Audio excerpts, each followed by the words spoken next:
नमस्कार दोस्तों, हर्षित द्विवेदी एजुकेशन में आपका स्वागत है। मेरा नाम है विनीत सागर। क्लास 12 एनसीईआरटी पॉलिटी की किताब चल रहा था। चैप्टर 5 कंटेम्पररी साउथ एशिया चल रहा है। तो पिछले क्लास में हमने इस चैप्टर को शुरू किया था। हमने सबसे पहले साउथ एशियन रीजन का ज्योग्राफिकल लोकेशन देखा, कौन कौन से कंट्रीज साउथ एशियन रीजन में आते हैं। फिर हमने ये देखा किस तरह साउथ एशियन कंट्रीज में डेमोक्रेसी इवॉल्व हुआ। फिर हमने कुछ डाटास डिस्कस किए, किस तरह साउथ एशियन रीजन के लोग डेमोक्रेसी को प्रेफर करते हैं दूसरे एडमिनिस्ट्रेटिव सिस्टम से। फिर हमने यूनाइटेड नेशंस डेवलपमेंट प्रोग्राम का सस्टेनेबल डेवलपमेंट गोल से रिलेटेड भी कुछ कंपैरिजन भी किए।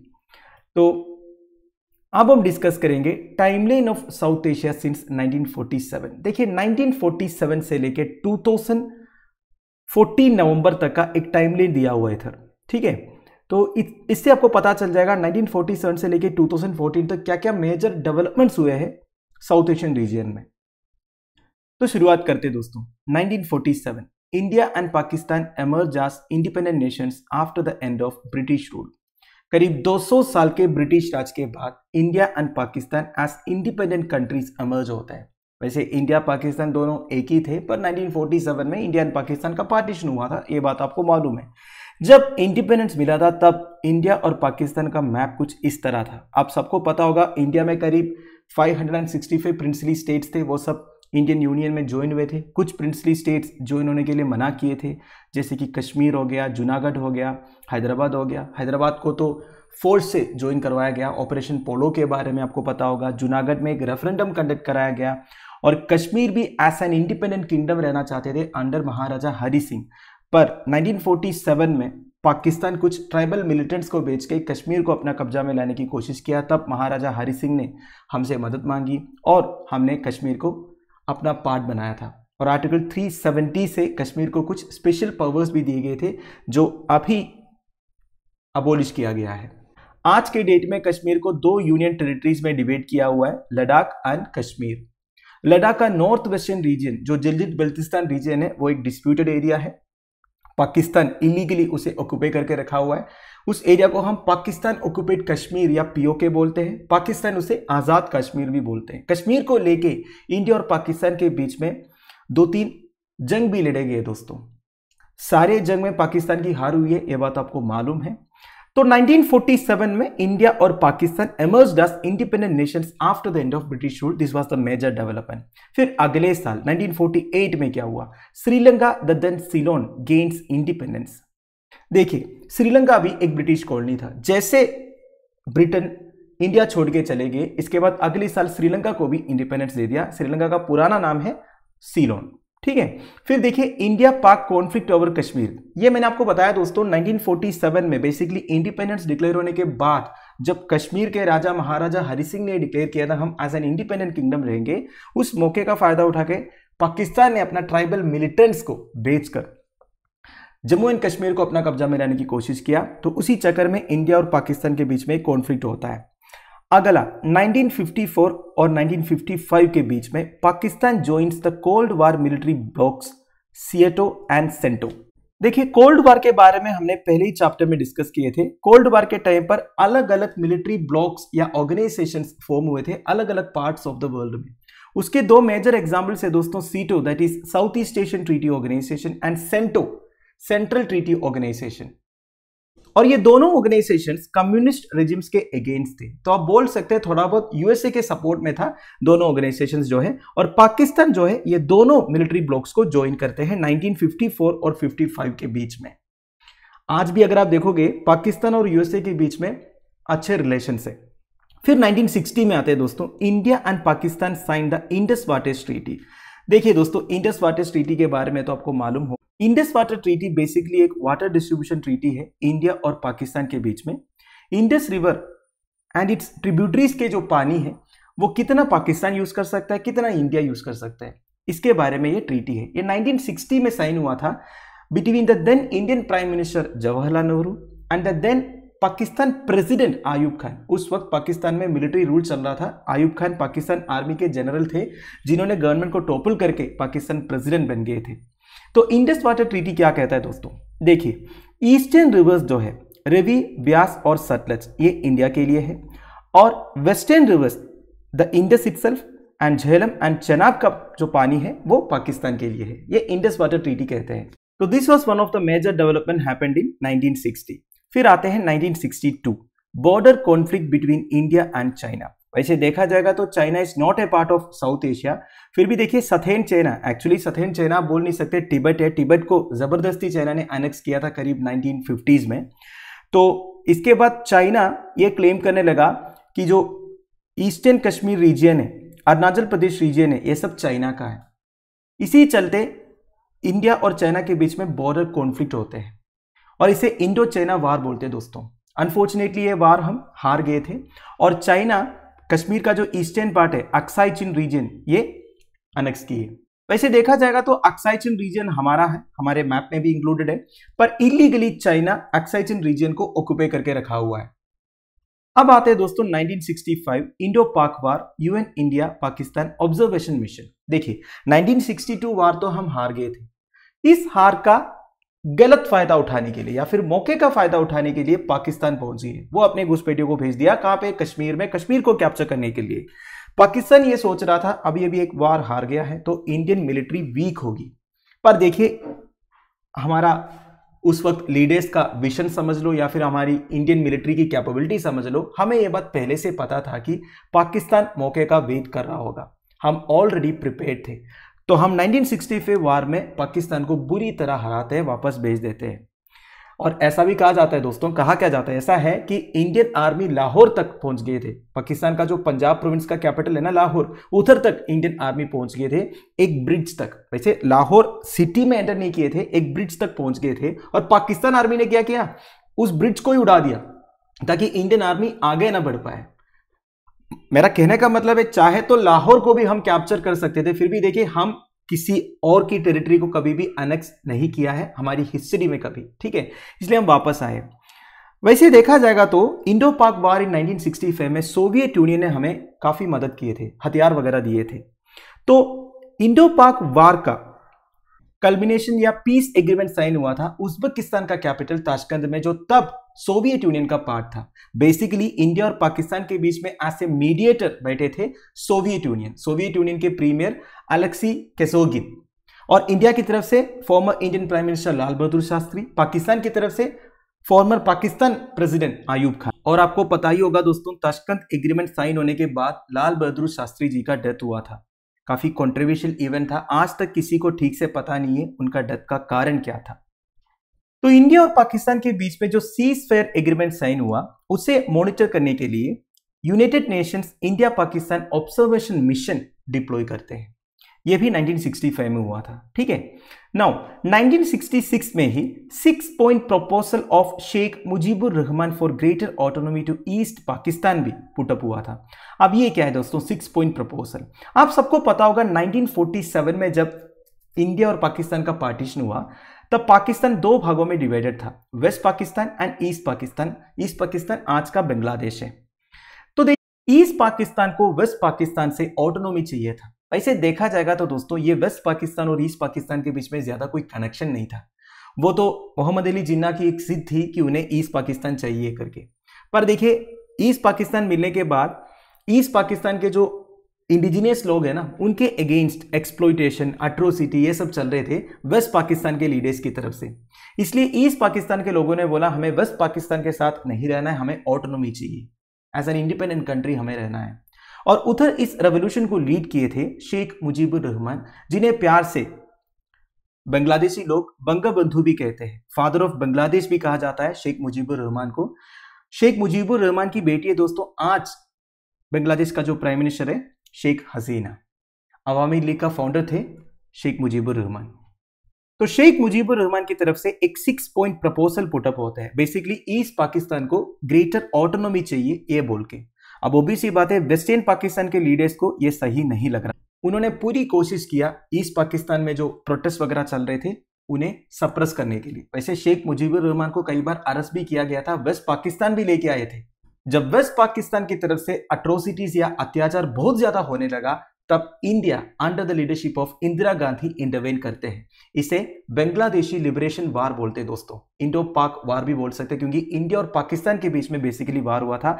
एज यूजुअल पाकिस्तान बुरी तरह हार गए थे एंड 1971 मार्च को इंडिपेंडेंस प्रोक्लेम करते हैं लीडर्स ऑफ बांग्लादेश। इसके बाद अगस्त 1970 को Indo Soviet treaty of friendship sign होते हैं 20 ईयर्स के लिए। मैंने आपको पहले ही कहा था दोस्तों, सोवियत यूनियन और इंडिया के बीच में जो रिलेशंस है वो बहुत अच्छे थे। काफी बार सोवियत यूनियन ने इंडिया की मदद किया है बुरे टाइम्स में। आज भी अगर आप देखोगे सोवियत यूनियन का जो सक्सेसर स्टेट है रशिया और इंडिया के बीच में काफी अच्छे रिलेशंस है। फॉर एग्जांपल अभी रशिया यूक्रेन क्राइसिस चल रहा है, यूनाइटेड नेशंस में कई बार रशिया के अगेंस्ट रेजोल्यूशंस वगैरह पुटअप हुए, उनके अगेंस्ट सैंक्शंस पुटअप करने के लिए काफी बार कई सारे मीटिंग्स वगैरह कंडक्ट हुए, पर एक बार भी इंडिया रशिया के अगेंस्ट वोट नहीं किया है, हमेशा एक न्यूट्रल पोजीशन लिया है। ओपनली कभी भी इंडिया रशिया को क्रिटिसाइज नहीं किया है। यह है इंडिया और रशिया के बीच में जो रिलेशंस है। तो सोवियत यूनियन और इंडिया के बीच में भी काफी अच्छे रिलेशंस थे। तो 1971 में इंडिया और सोवियत यूनियन के बीच में ट्रीटी ऑफ फ्रेंडशिप साइन होते हैं 20 ईयर्स के लिए। इसके लिए इंडिया को हमेशा क्रिटिसाइज किया जाता है। मेन क्रिटिसाइजर है यूनाइटेड स्टेट्स ऑफ अमेरिका। इसका कारण यह है दोस्तों, आप सबको पता होगा नॉन अलाइंड मूवमेंट के बारे में। करीब 1950s में इंडिया, खाना, युगोस्लाविया, इंडोनेशिया, इसराइल मिलकर नॉन अलाइंड मूवमेंट शुरू करते हैं। उनका ऑब्जेक्टिव यह था, दोनों सुपर पावर्स को ज्वाइन नहीं करेंगे, हम नॉन अलाइंड रहेंगे। इन्हें थर्ड वर्ल्ड कंट्रीज भी बोलते हैं, ये बात आपको मालूम है। तो क्रिटिसिज्म यह है दोस्तों, एक तरफ इंडिया बोला नॉन अलाइंड रहेंगे और सोवियत यूनियन के साथ ट्रीटी ऑफ फ्रेंडशिप साइन किया, तो यूएसए कहने लगा इंडिया सोवियत यूनियन के साथ जुड़ रहा है। ऐसा नहीं था, बेसिकली ट्रीटी ऑफ फ्रेंडशिप था इंडिया और सोवियत यूनियन के बीच में, कोई मिलिट्री अलायंस वगैरह नहीं था। ठीक है, जो भी ये क्रिटिसिज्म तो होता है दोस्तों इंटरनेशनल रिलेशंस में, वो अलग बात है। फिर 1971 दिसंबर, Indo Pak war, liberation of Bangladesh. मैंने आपको इधर बताया था 1971 मार्च को बांग्लादेशी लीडर्स ने इंडिपेंडेंस प्रोक्लेम किया था, पर एक्चुअली लिबरेशन ऑफ बांग्लादेश हुआ उसी साल दिसंबर को। ठीक है, थोड़ा सा करेक्ट कीजिएगा। तो 1971 दिसंबर इंडो पाक वार के बाद लिबरेशन ऑफ बांग्लादेश होता है। फिर 1972 जुलाई को India and Pakistan sign the Shimla agreement. Basically war के बाद जो पीस एग्रीमेंट साइन हुआ वो हिमाचल प्रदेश का शिमला में साइन हुआ। शिमला एग्रीमेंट से बेसिकली एलओसी, एलएसी वगैरह डिमार्केट भी हुआ था। ठीक है, तो 1972 जुलाई India and Pakistan sign the Shimla agreement. फिर आते हैं दोस्तों 1974 मई। This is one of the major development दोस्तों, India conducts nuclear test under the leadership of Indira Gandhi. India nuclear power बन जाता है दोस्तों 1974 में। पोखरान राजस्थान में पहला न्यूक्लियर टेस्ट कंडक्ट करवाता है। तो बेसिकली ये एक बहुत बड़ा इवेंट था। तब तक देखा जाएगा तो only super powers, most developed countries के पास ही न्यूक्लियर पावर थे। इंडिया जैसे न्यूक्लियर पावर को डेवलप किया तो इंडिया भी ज्वाइन किया दोस्तों न्यूक्लियर पावर्ड नेशंस में।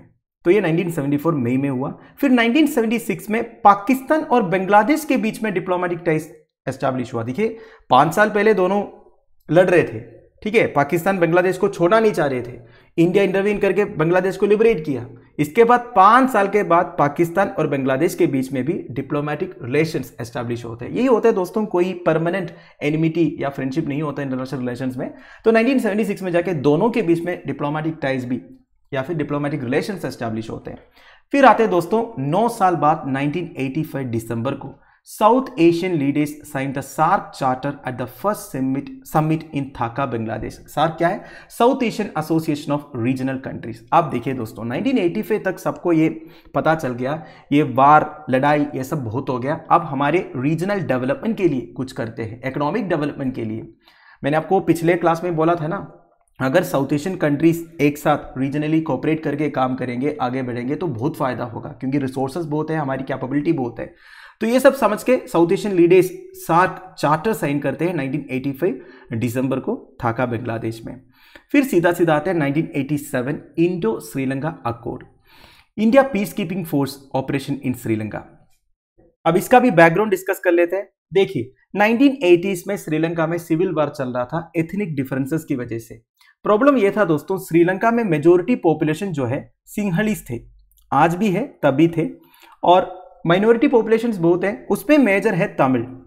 वैसे जो सिंहली से करीब 70% ऑफ श्रीलंकन पॉपुलेशन थे। अब हो क्या रहा था, श्रीलंकन पार्लियामेंट में भी मेजोरिटी सिंहलीस थे, श्रीलंकन गवर्नमेंट जॉब्स में भी मेजोरिटी सिंहलीस थे, तमिल्स के अगेंस्ट डिस्क्रिमिनेशन हो रहा था, एथनिसिटी के बेसिस पर भी, लैंग्वेज के बेसिस पर भी। अब ऑब्वियस सी बात है, तमिल्स को ये अच्छा नहीं लगा, इसलिए वो प्रोटेस्ट करने लगा।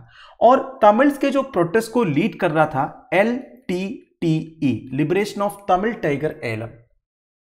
वैसे LTTE का लीडर वेलुपिल्ला प्रभाकर के बारे में आपने सुना होगा। तो बेसिकली LTTE और श्रीलंकन फोर्सेस के बीच में आर्म्ड कॉन्फ्लिक्ट्स होने लगा। वैसे LTTE भी पावरफुल थे, उनके पास भी हथियार थे। जब ज्यादा ही प्रॉब्लम होने लग गया तो श्रीलंकन गवर्नमेंट इंडियन गवर्नमेंट से मदद मांगा। तब इंडियन प्राइम मिनिस्टर थे राजीव गांधी, वो इंडियन पीस कीपिंग फोर्स भेजते हैं श्रीलंका में। तो बेसिकली श्रीलंकन फोर्सेस और इंडियन पीस कीपिंग फोर्सेस मिलकर फाइट करते हैं LTTE के अगेंस्ट। अब ओबीसी बात है, LTTE इसमें हार जाएंगे तो काफी सारे LTTE सोल्जर्स का डेथ होता है। तो उस वजह से श्रीलंकन तमिल्स का सेंटिमेंट्स हर्ट हो गया। और आपको पता है दोस्तों, ये जो LTTE है वो कॉन्सेंट्रेटेड थे नॉर्थर्न श्रीलंका में, और नॉर्थर्न श्रीलंका और तमिलनाडु के बीच में ज्यादा कोई डिफरेंस नहीं है, ये बात भी आपको पता होगा। और एक कनेक्शन भी है दोस्तों इंडियन तमिल्स और श्रीलंकन तमिल्स के बीच में। जब तमिल्स के अगेंस्ट अट्रोसिटीज बहुत ज्यादा हो रहा था तो इंडियन तमिल्स का भी सेंटिमेंट्स हर्ट हो गया, और ये LTTE का कुछ विंग हमारा तमिलनाडु में भी ऑपरेट कर रहे थे। तो उन्होंने प्लान किया राजीव गांधी के अगेंस्ट रिवेंज लेने के लिए। तो राजीव गांधी जब एक इलेक्शन कैंपेन के लिए तमिलनाडु आए थे पेरुम्बतूर में, तब उनको एक सुसाइड अटैक के थ्रू LTTE के कुछ मेंबर्स असैसिनेट करते हैं। वैसे देखा जाएगा तो इंडियन पीस कीपिंग फोर्स का बेइज्जती हुआ श्रीलंका में। एक तो कई सारे सोल्जर्स का डेथ हुआ, दूसरा जब तमिल्स के अगेंस्ट अट्रोसिटीज ज्यादा ही हो गया श्रीलंकन फोर्सेस की तरफ से, तब वर्ल्ड वाइड क्रिटिसिज्म आने लगा श्रीलंका के ऊपर। तब श्रीलंकन गवर्नमेंट जो इंडिया से मदद मांगे थे, उन्होंने इंडियन पीस कीपिंग फोर्स को क्रिटिसाइज करने लगा था। यह तक हुआ दोस्तों जब हमारे सोल्जर्स श्रीलंका से वापस इंडिया में आए तो उन्हें रिसीव करने के लिए भी कोई नहीं था। तो ये पर्टिकुलर पीस कीपिंग फोर्स को भेजने के लिए गवर्नमेंट के अगेंस्ट काफी क्रिटिसिज्म भी हुआ था। तो ये one of the major development था 1987 का।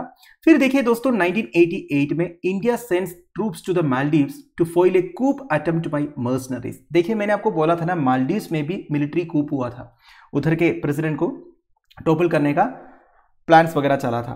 तो गवर्नमेंट को सपोर्ट करने के लिए गवर्नमेंट ऑफ इंडिया ने मालदीव्स में भी अपने ट्रूप्स भेजे थे दोस्तों। तो ये भी एक डेवलपमेंट था। फिर देखिए 1988 में ही India and Pakistan sign the agreement not to attack nuclear installations and facilities of each other. देखिए इंडिया तो न्यूक्लियर पावर बन गए थे, बाद में पाकिस्तान भी बन गया था। वैसे पाकिस्तान को एक न्यूक्लियर पावर बनने में चाइना खूब मदद भी किया था, ठीक है, ये बात अलग है। तो 1988 तक जब दोनों न्यूक्लियर फोर्स बन गए तो दोनों एक एग्रीमेंट साइन करते हैं कि कोई भी किसी भी हाल में एक दूसरे का न्यूक्लियर इंस्टॉलेशंस या फैसिलिटीज में अटैक नहीं करेंगे, क्योंकि ऐसे अटैक करने से तो पूरा नुकसान होगा, ठीक है। फिर 1988 से लेकर 1991 तक डेमोक्रेसी रिस्टोरेशन होता है पाकिस्तान, बांग्लादेश एंड नेपाल में। देखिए पाकिस्तान में तो बीच बीच में मिलिट्री रूल आते ही रहते हैं, ठीक है। तो पाकिस्तान में मिलिट्री रूल के बाद 1988 में एक डेमोक्रेटिकली इलेक्टेड गवर्नमेंट चुना जाता है। फिर बांग्लादेश में भी मिलिट्री रूल हुआ था, वो भी चेंज होके उधर भी एक डेमोक्रेटिकली इलेक्टेड गवर्नमेंट आता है। नेपाल में मोनार्की को अबोलिश करके कॉन्स्टिट्यूशनल मोनार्की एस्टैब्लिश किया गया, ये हमने पिछले क्लास में डिस्कस किया था, ठीक है। फिर आके 1996 दिसंबर India and Bangladesh sign the Farakka treaty for sharing of Ganga waters. अब ये क्या है दोस्तों, ये देखिए दोस्तों फराका बैरेज का लोकेशन आपको इधर दिख रहा है, बेसिकली बांग्लादेश और वेस्ट बंगाल के बॉर्डर में गंगा नदी में। तो ये बैरेज क्या करते हैं दोस्तों, आप देख ही सकते हो गंगा नदी में है ये बैरेज जो है। ये बैरेज से क्या करते हैं, गंगा नदी का जो पानी है ना उसे कोलकाता की तरफ डाइवर्ट करते हैं, बेसिकली हुगली या भागीरथी रिवर के थ्रू। इसे हमारा कोलकाता पोर्ट वगैरह अच्छा सा चलता है, उधर पानी मिलता है। अगर फराका बैरेज नहीं होगा तो पानी पूरा बांग्लादेश की तरफ चला जाएगा। अब वो भी सी बात है, फराका बैरेज कंस्ट्रक्ट करने से बांग्लादेश को पानी कम मिलेगा, क्योंकि बांग्लादेश का भी लाइफलाइन आप बोल सकते हैं ये जो गंगा रिवर है, जो पद्मा रिवर बन जाता है बांग्लादेश में जाके, ठीक है। तो इस ट्रीटी के थ्रू यह बताया गया कि कम से कम 50% पानी बांग्लादेश को मिलना चाहिए फराका बैरेज के थ्रू, मतलब हाफ ऑफ द वाटर। तो यही समझ लीजिएगा, फराका ट्रीटी बेसिकली गंगा वाटर का डिस्ट्रीब्यूशन को लेकर एक ट्रीटी था इंडिया और बांग्लादेश के बीच में, जो 1996 दिसंबर में साइन हुआ था। फिर आते हैं दोस्तों 1998 में India and Pakistan conduct nuclear test. Second nuclear test conduct करते हैं दोस्तों इंडिया और पाकिस्तान। वैसे इंडिया ने अपना पहला न्यूक्लियर टेस्ट 1974 में कंडक्ट कराया था। पाकिस्तान ने भी 1983 में एक कोल्ड न्यूक्लियर टेस्ट कंडक्ट कराया था। जो भी है 1998 मई को इंडिया एंड पाकिस्तान दोबारा न्यूक्लियर टेस्ट कंडक्ट कराते हैं। फिर 1998 दिसंबर India and Sri Lanka sign the free trade agreement. देखिए दोस्तों 1998 दिसंबर तक इकोनॉमिक कोऑपरेशन का टाइम आ गया। बेसिकली अलग अलग साउथ एशियन कंट्रीज आपस में फ्री ट्रेड एग्रीमेंट्स वगैरह साइन करना शुरू किया। फ्री ट्रेड एग्रीमेंट मतलब क्या है? बेसिकली एक कंट्री दूसरे कंट्री में जब अपने प्रोडक्ट्स को एक्सपोर्ट करेंगे तो उनके प्रोडक्ट्स के ऊपर कस्टम ड्यूटी, इंपोर्ट तारीफ ऐसा नहीं लगेंगे। ठीक है, दोनों के लिए ऐसा होना चाहिए। वैसे इंडिया अलग अलग साउथ एशियन कंट्रीज के साथ फ्री ट्रेड एग्रीमेंट साइन किया दोस्तों। हमने पिछले क्लासेस में डिस्कस किए थे। इंडिया आसियान के साथ भी फ्री ट्रेड एग्रीमेंट साइन किया। आसियान में जो 10 मेंबर नेशन है उन सारे के साथ भी हमारा फ्री ट्रेड एग्रीमेंट है। ठीक है, फिर आते हैं दोस्तों 1999 फरवरी। Indian prime minister Atal Bihari Vajpayee undertakes bus journey to Lahore to sign a peace declaration. फिर से इंडियन प्राइम मिनिस्टर या फिर गवर्नमेंट ऑफ इंडिया की तरफ से इंडियन पाकिस्तान इशू को सोल्व करने का एक प्लान डेवलप होते हैं दोस्तों। तो इसी गस्टर में इंडियन प्राइम मिनिस्टर वाजपेयी एक बस जर्नी अंडरटेक करते हैं लाहौर तक, बेसिकली इंडिया और पाकिस्तान के बीच में पीस डिक्लेरेशन साइन करने के लिए। पर basically it was an unsuccessful attempt. Kashmir issue के बारे में ज्यादा कोई बात नहीं हुआ था। फिर भी देखिए कोशिश तो किया, उधर जाके पीस डिक्लेरेशन साइन भी किया। पर पीस डिक्लेरेशन साइन होने के कुछ दिन बाद ही कारगिल कॉन्फ्लिक्ट शुरू हुआ दोस्तों। मतलब एक जगह पीस डिक्लेरेशन साइन हो रहा है, दूसरी जगह अपने आर्मी को भेज दिया कारगिल हिल्स में कैप्चर करने के लिए। फिर देखिए कारगिल वार शुरू हो जाता है इंडिया और पाकिस्तान के बीच में। As usual again India Pakistan को बुरी तरह हराते हैं दोस्तों। ठीक है, फिर 2001 जुलाई में तब का Pakistan president general Pervez Musharraf India visit करते हैं। बेसिकली आगरा समिट होता है, उत्तर प्रदेश में आगरा में आते हैं। पर यह समिट का भी ऑब्जेक्टिव्स वगैरह अनसक्सेसफुल रहा, क्योंकि पाकिस्तान की तरफ से जो डिमांड्स रहते हैं वो कभी भी लॉजिकल डिमांड नहीं रहते दोस्तों। जो भी है आगरा समिट तो हुआ पर वो अनसक्सेसफुल था। फिर 2004 जनवरी SAFTA signed at the 12th SAARC summit in Islamabad. अब साफ्टा क्या है? South Asian free trade area. ये बेसिकली सार्क कंट्रीज के बीच में इकोनॉमिक कोऑपरेशन को स्ट्रेंथन करने के लिए एक एग्रीमेंट था। तो बेसिकली जो cross border movement of goods होता है ये सबको और फैसिलिटेट करना, और जितने भी ट्रेड बैरियर्स है सार्क कंट्रीज के बीच में उसे एलिमिनेट करना। तो ये सब क्या था? साफ्टा एग्रीमेंट का मेजर ऑब्जेक्टिव था। वैसे सार्क कंट्रीज कौन कौन से दोस्तों, ये तो हमने डिस्कस ही नहीं किया। ये देखिए Afghanistan, Pakistan, India, Nepal, Bhutan, Bangladesh, Sri Lanka and Maldives, 8 countries है। ध्यान दीजिएगा म्यांमार जो है सार्क का मेंबर नहीं है। ठीक है, वैसे अफगानिस्तान भी नहीं था, पर 2007 में अफगानिस्तान ज्वाइंस सार्क। फिर 2014 नवंबर में 18th सार्क समिट होता है दोस्तों काठमांडू नेपाल में। वैसे सार्क का जो हेडक्वार्टर्स भी काठमांडू में है, ये भी आपको ध्यान रखना है। तो दोस्तों दैट्स इट। आई होप आपको पूरा टाइमलाइन समझ में आ गया होगा। देखिए मैंने आपको केवल टाइमलाइन बताया है। अब जो मेजर इश्यूज है ना, इसके बारे में आगे डिस्कशन होगा, तो आप टेंशन मत लीजिएगा। जैसे कि अभी ये पाकिस्तान का इश्यूज है, श्रीलंकन इश्यूज है, नेपाल का इश्यूज है, वो सबके बारे में डिस्कशन होगा आगे। तो अभी के लिए इस वीडियो को मैं फिनिश कर रहा हूं। अगले वीडियो में हम the military and democracy in Pakistan के बारे में डिस्कस करेंगे। वैसे देखिए एक एक कंट्री का मिलिट्री के बारे में, डेमोक्रेसी कैसे चला है उधर, ये सब के बारे में डिस्कशन है। So bye bye, have a nice day.